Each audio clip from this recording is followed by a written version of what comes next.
Welcome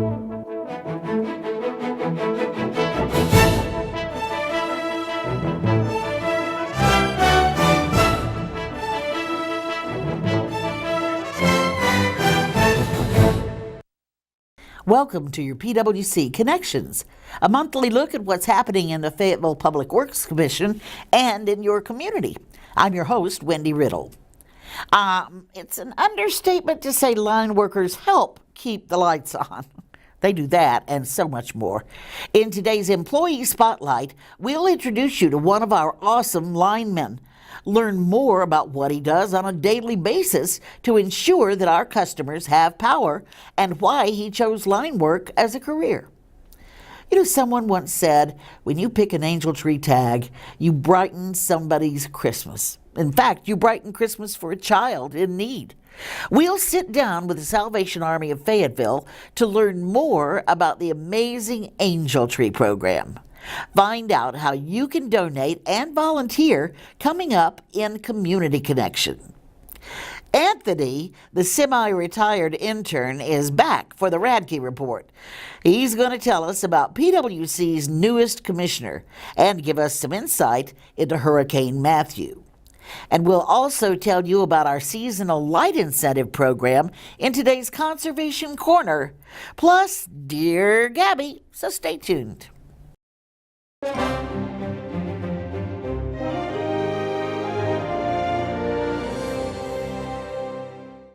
I've been at PWC for about a year and a half. I decided to become a lineman because the work's got to stay here, so you're guaranteed a job.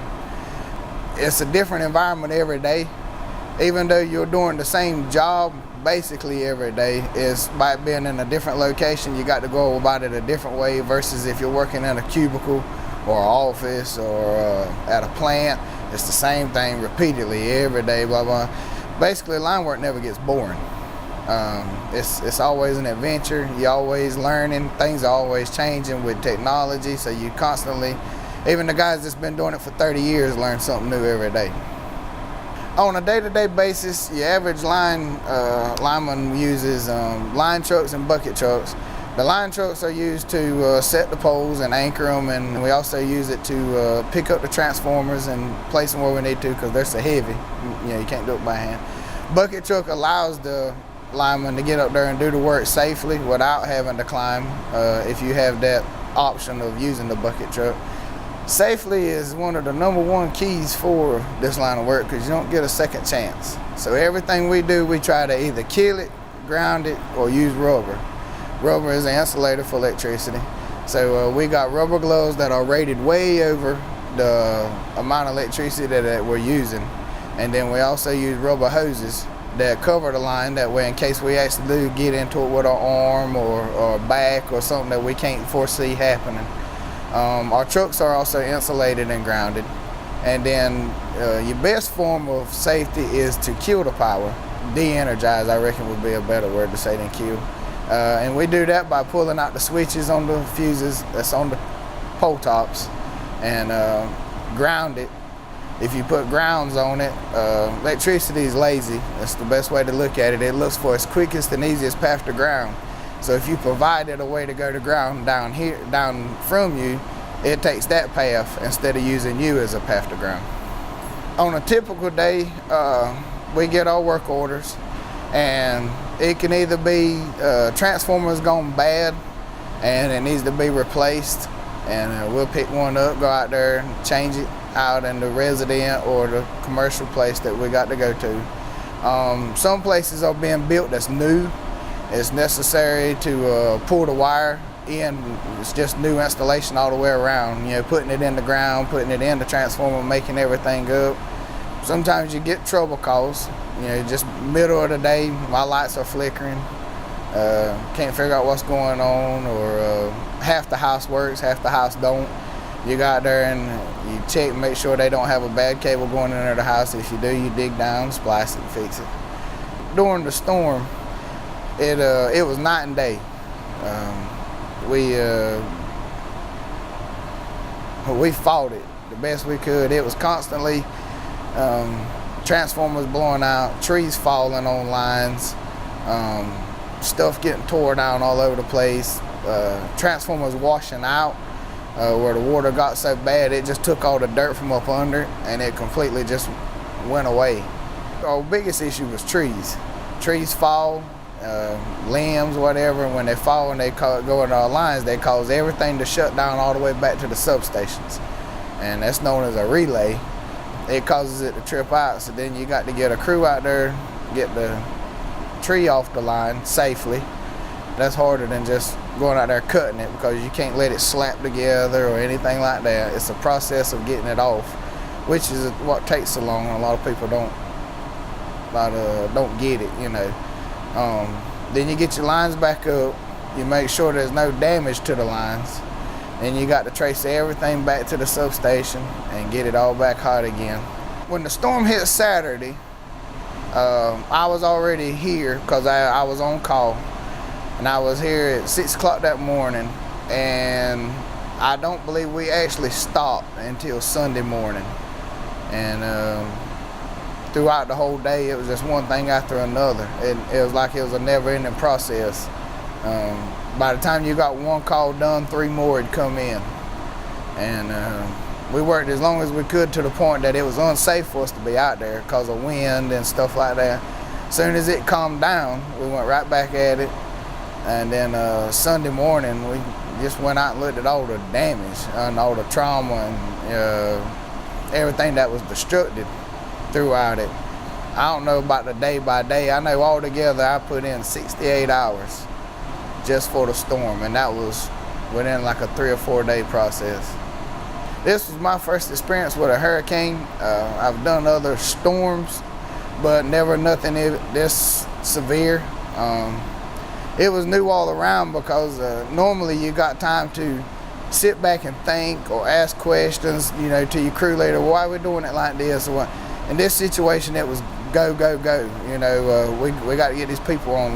These people, some's on oxygen, especially at the hospital. They ain't no telling what was going on in there. So I like the challenge. I get a kick out of it because most people look at you, you're almost like a hero, especially in a storm. When you get their lights on, I've lost count of the thank yous that we got from the people in the community and stuff like that. A lot of people look up to you. Some people tell you you're crazy for doing the job, and I kind of like that too. Being a lineman's a special breed. It's not made for everybody. It's not made for the weak-hearted or the sensitive or anything like that. If you ain't thick-skinned and got a good backbone, you ain't gonna make it. And I take pride in knowing that I've been doing it for this amount of years, and I see I can make a career in it, and that satisfies me.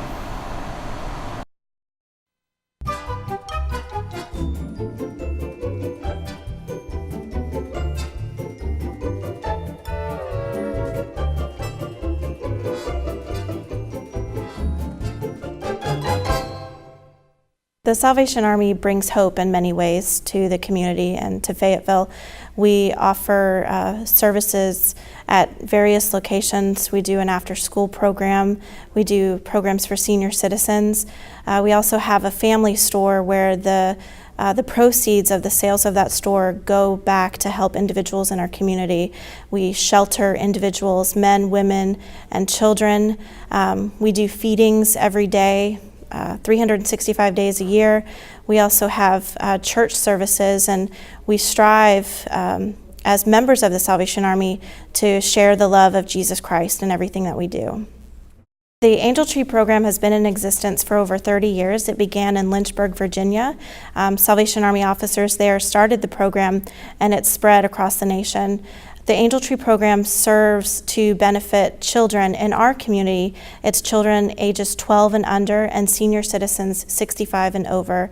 And these are individuals, men and women and children, who within their family unit, without the Salvation Army and the Angel Tree program, they wouldn't be able to have any gifts or clothing or additional things for Christmas.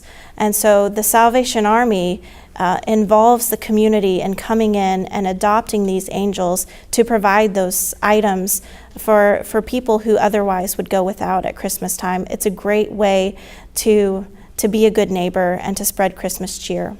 Individuals who come in for assistance go through a screening process where we evaluate their income and their expenses, and we use Cumberland County Social Services guidelines to determine whether or not they're eligible for assistance. Most of the individuals who come in, we find that they have a deficit at the end of the month and truly are in need of help. We're going to have different angel tree locations set up throughout Fayetteville. If you've adopted an angel before, it's the old familiar places. One of our best angel tree locations is at Cross Creek Mall. We've had a wonderful partnership with them over the years, so you'll be sure to find us there. We'll be there probably 1 week before Thanksgiving, but definitely Black Friday and on, we will be there at Cross Creek Mall. You can also pick up an angel at PWC in the lobby, and we are so grateful for that partnership as well. You can be sure to check our Facebook page, the Salvation Army of Fayetteville, or our website. Just Google us at any time. You'll be sure to find us, and there will be other angel tree locations listed there. You can also call our office if you'd like to adopt an entire family or a set of angels or just one angel, and we'll be sure to connect you with a family. On the angel tag, you'll find the first name of the child. It will have their gender, their age, clothing sizes, and some gift wish and ideas for things they might like for Christmas. And we tell our clients when they come in, you might not get exactly what you ask for, but you will receive something. And so we ask that you use what's on the angel as a guideline for what you provide for that child. We ask for the items to be new and to be unwrapped, but if you'd like to include some gift wrap for the parents to be able to wrap that up for their child, that's a wonderful addition to the gift. Santa's Workshop is where we pack and process and get ready all of the gift items to be distributed. Our distribution dates this year are December 20th, 21st, and 22nd. And leading up until that time, so that means all through November and December, we are in Santa's Workshop, which is our Christmas warehouse, getting those items ready to go. We need help leading up to that time packing the bags, and we definitely need help on those distribution dates to hand out the gift items to the families as they come in to pick up the things that they've received. Our distribution site this year is different. It's located at 929 Bragg Boulevard. It's an old car dealership. We've got a great space there, maybe even bigger and better than Santa's himself. We accept groups of volunteers and we accept individual volunteers. It really is a tremendous experience. It's very humbling to go and select an angel or a family of angels off of the angel tree and to go and shop for them, because our needs for the most part are met and we can provide for ourselves, and that is a tremendous blessing. But to be able to go out and do that for someone else in our community who's been affected for whatever reason, who is down and out, to be able to know that you are giving hope, and to even imagine the smiles on children's faces on Christmas morning as they get a gift that they otherwise wouldn't have received were it not for wonderful donors like you all. Even my own mother, when she was younger, the Angel Tree program hadn't been developed yet, but she was a recipient of assistance from the Salvation Army. And at that time, the Salvation Army officers would bring bags of fruit to their home. And so my mom would get oranges and apples in her stocking from the Salvation Army, and that was something that they looked forward to.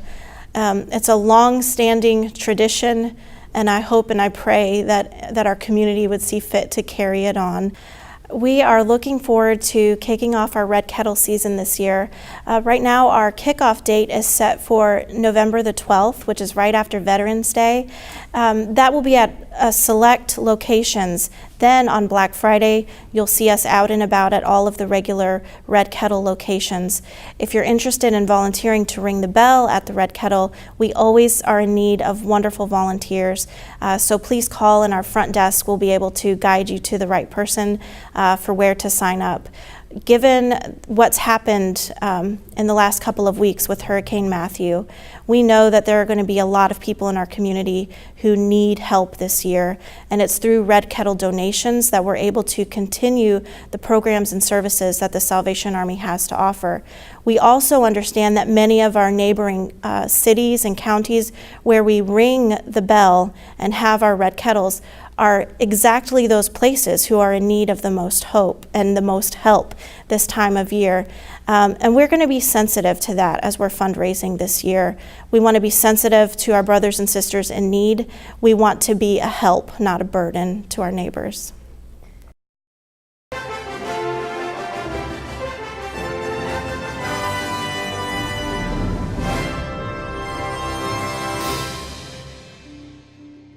Hey there, welcome to another edition of the Raptor Report. I'm your host, Anthony Radke. In mid-September, Mr. Ralph Huff was appointed to the PWC board and will serve as secretary during his first year.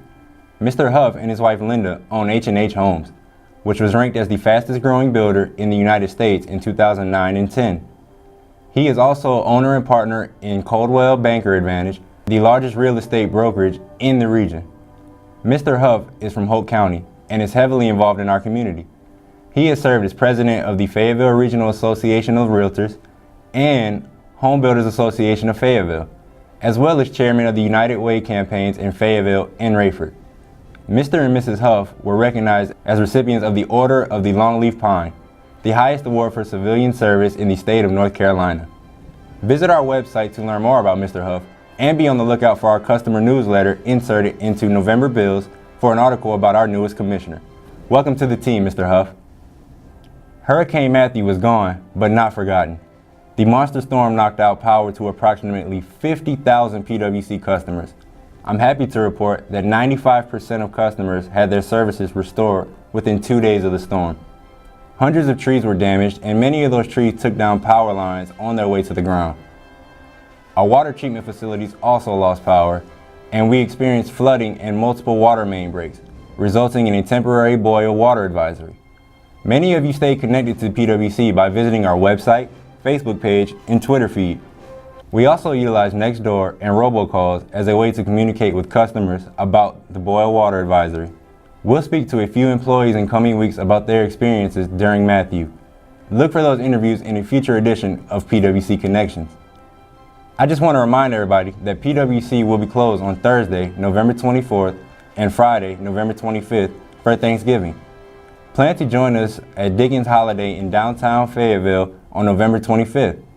It's an awesome annual celebration that kicks off the Christmas season. The final Sustainable Saturday film series is scheduled for November 26th at the Cameo Art House Theater. Admission is $7 for non-members. Doors open at 10:30 and the film starts at 11. We're showing 2 films, The Burden and Community, Planet Neighborhood. And finally, our Energy Star HVAC heat pump incentive program ends November 30th. You can earn up to $500 in the form of a bill credit if you replace your system. Visit our website for complete program details. Well, that's it for the Radke Report. I'm your host, Anthony Radke. Have a good one. 'Tis the season. Before you know it, it is going to be the holiday season, and everybody knows what that is like. On top of all of the hustle and bustle and the baking and the company and getting your house clean and doing this and doing that, you have to worry about decorating. And when I think of decorating, I think of holiday Strand lights and how I used to struggle with getting them down from the attic. And then, of course, you know, the year before, I would probably just throw them in the box and I'd say to myself, I'm just too tired, I'll worry about it next year. Get them down from the attic, look in the box, and they're all just a big fat mess. And then plug them in, and one of them is going to be out, and so the whole string is out, and you can't tell which one it is that is out. But all of that has changed if you buy LED holiday Strand lights. And people use lights during Halloween. I know a lot of people decorate for Halloween. You've got Thanksgiving holidays coming up, and then of course the Christmas season, and it's just a time of a year when people do a lot of decorating. So we're offering the same program that we offered last year, which was very popular. And it is the Holiday LED Strand Light Program, which can also be seen, all the details can be seen on our website at faypwc.com. But to summarize, you can buy, there's a limit of 5 strands that you can buy. You can earn up to $8 per strand. The limit is a $40 incentive. That is what we cap the incentive at. If you buy a Strand that is 99, has 99 lights or less, you would earn $4 per strand as an incentive. If you buy a Strand that has 100 plus lights in it, you would earn $8. You can mix and match, so you can buy some that are less than 100 and some that are more. The difference is the cost or the amount of the incentive that you would get. LED Strand lights can last up to 40 seasons.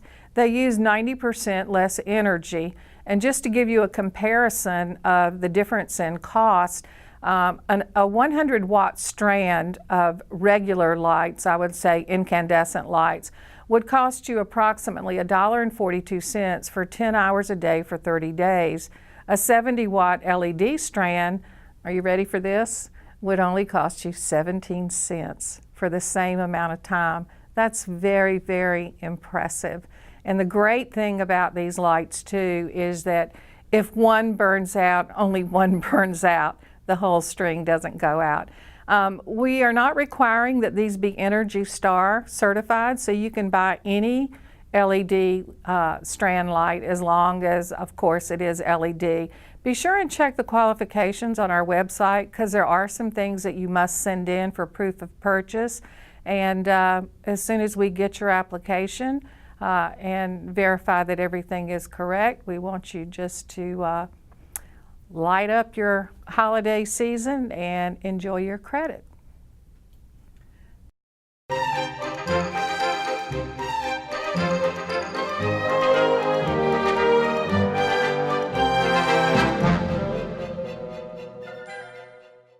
To report a street light outage, if you got a street light that is out, the best thing to do is call customer service during the day, 483-1382. Let them know that you have a street light that is out.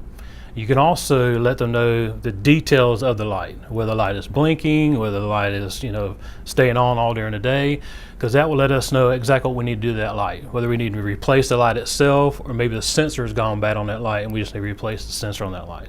So there's some details that can actually help us get that light taken care of. Also, when you want to report an outage to a certain street light pole, because there's so many lights that are on the street, if you'll go to that pole, there's actually pole numbers on that street light pole that will let you know what pole that is. You can let us know that pole number and we can actually pull that number up on a map and tell exactly where that light is, and so they don't have to spend time looking for it. They can go directly to it and get it repaired. So that's another quick way to get it repaired quickly if you're looking for that. Okay, once a street light has been recorded and we've got information from you, we have a light crew that goes out. We also have a guy that's designated as our street light guy. He goes out and he tags that light and verifies, yes, this light is either staying on all day or it's not coming at all. And he actually works night shift, so he's riding around at night and he can tell what lights are out. So a lot of times when you report a light out, if you see a tag on it, that's because our street light guy's already been out there and seen it and he's already flagged it for us. And so then once that information is taken in, they then send a street light truck out and then they go out there and then replace the light. So it's just a matter of the communication getting to the street light guy, to the light crew, and then it's replaced. There's another way that you can actually contact us, not only through our customer service, but you can actually report a street light by actually going to our website at faypwc.com. You can go to our account manager. There's actually a section there that says street and area light repair. Go in there, put in your information, your street address. If you'll take on that street light pole number that I was telling you about, it shows you what that looks like. You can put that pole number in there and the information comes right to us and we know exactly where it's at, and we update those things continuously so we can take care of it for you. The average American wastes about 30 gallons of water a day. By doing just a few small things like turning off the water while washing dishes, or using less water washing the car, or brushing your teeth, or taking shorter showers, you can make a big difference in conserving our community's precious water supply. When we use less, we waste less. Power, water, conserve. PWC.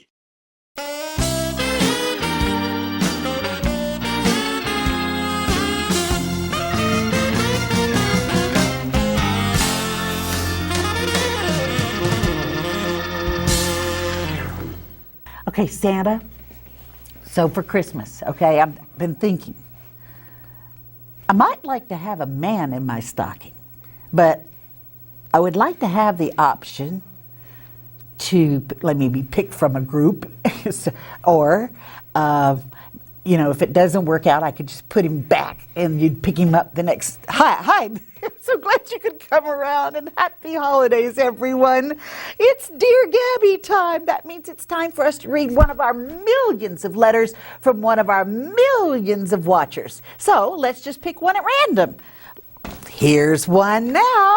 Let's see what it says. Dear Gaby, one of my favorite things to do during the holidays is to decorate the outside of my home with multicolored lights. Well, just the other day I was out shopping for a box of lights when I noticed a huge selection of LEDs. I've heard some good things about LEDs, but I'm hesitant to give them a shot. Do they live up to the hype? Ho, ho, hoping so, Joe.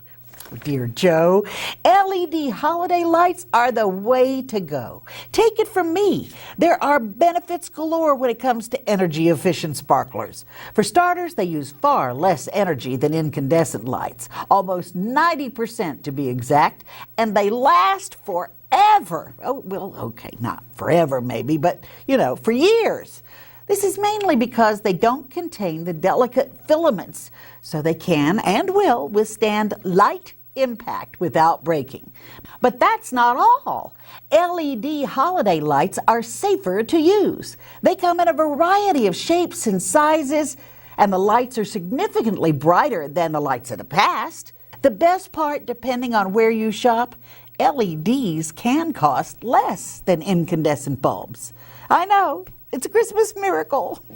Happy holidays, and keep those cards and letters coming. And tune in again for your PWC Connections on Fayetteville 7.